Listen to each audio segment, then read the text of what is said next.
Hello guys, welcome back to our video. इस video में बात करेंगे कुछ इम्पॉर्टेंट चीज़ों के बारे में। ड्यूरिंग एग्ज़ाम आपको क्या करना चाहिए and what kind of strategy should be follow to get a maximum mark in that NEET 2026 examination. कुछ बातों को हमें ज़रूर ध्यान रखना चाहिए। फर्स्ट ऑफ ऑल थिंग कि मैं स्टार्ट करूँगा कि आपको पैनिक नहीं होना है, because you don't need to be panic. आपने जो भी मेहनत किया साल भर, वो सारी चीज़ें आपको मिलेंगी। And believe in your self. सबसे पहली बात है, आप पॉजिटिव माइंडसेट के साथ जाइए एग्ज़ाम सेंटर में।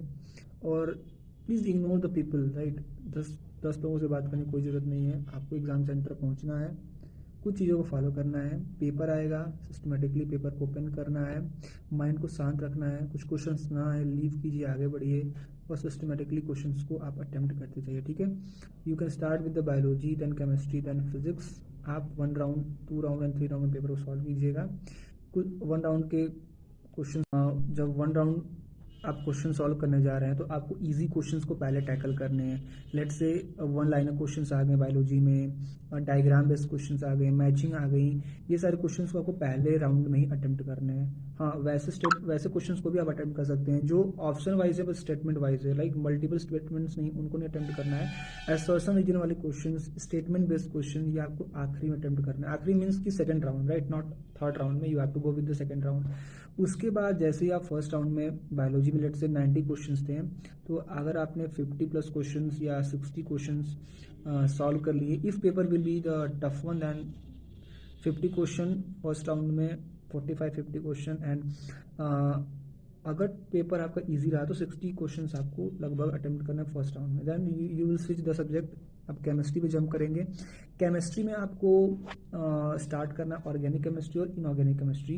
You don't need to touch the physical chemistry question until कि फिजिकल केमिस्ट्री में 1 लाइन क्वेश्चन आ गए तो अटेम्प्ट कर लीजिएगा। नहीं तो अगर न्यूमेरिकल बेस्ड क्वेश्चन है, प्लीज़ आप उसे लीव करेंगे, आगे बढ़ेंगे। ऑर्गेनिक क्वेश्चन, इनऑर्गेनिक क्वेश्चन आप अटेम्प्ट करेंगे।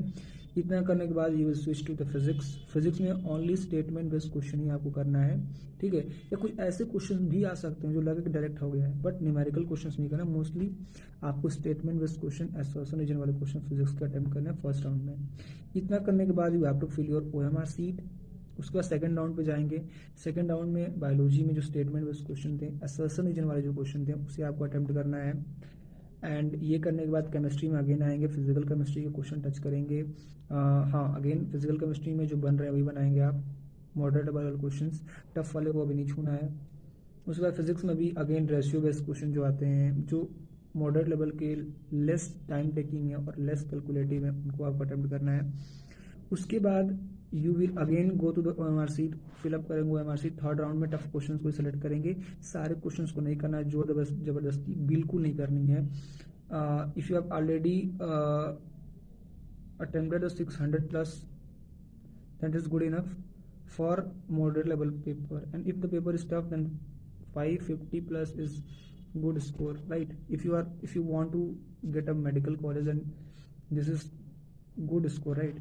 तो मेरी भी यही स्ट्रेटजी रहेगी ना। I will just definitely try to do it out कि मैक्सिमम मैं चीज़ों को पहले राउंड में कवर अप करने की कोशिश करूं। मतलब कि इजी वन के साथ करूंगा तो मेरा कॉन्फिडेंस लेवल भी बढ़ेगा। देन ऑफ कोर्स यही स्ट्रैटेजी चलता जाऊंगा। और प्लीज़ बीच में आप लोग पैनिक मत कीजिएगा। मैं अगेन क्यों पैनिक पैनिक बोल रहा हूँ बार बार, इसका रीज़न है कि पैनिक करने से पेपर ख़राब हो जाता है। बिकॉज मैं पिछले अटेम्प्ट में पैनिक कर गया था। बायोलॉजी में टाइम जा रहा था, 1 घंटे से ज़्यादा टाइम लग गया मेरा, ऐसे 1 आवर 5 मिनट्स लग चुके थे। तो आई वॉज पैनिक्ड, और मुझे जो टाइम मैनेजमेंट की जो एक स्किल होती है मेरे पास नहीं थी उस टाइम।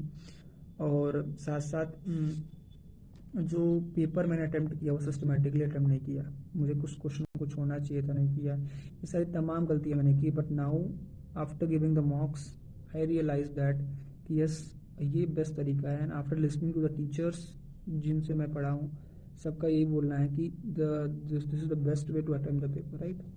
वीडियो, ठीक है। Hope you will like the video. And मिलते हैं नेक्स्ट वीडियो में after the NEET exam. Video देखेंगे and we will discuss about कि what will be the results and what will the steps that we will take further and different things. Hopefully सबका result बढ़िया ही आए। Hopefully सब अपने GMC को पाएँ जो जिसने टारगेट किया, ठीक है। Thank you so much for watching the video.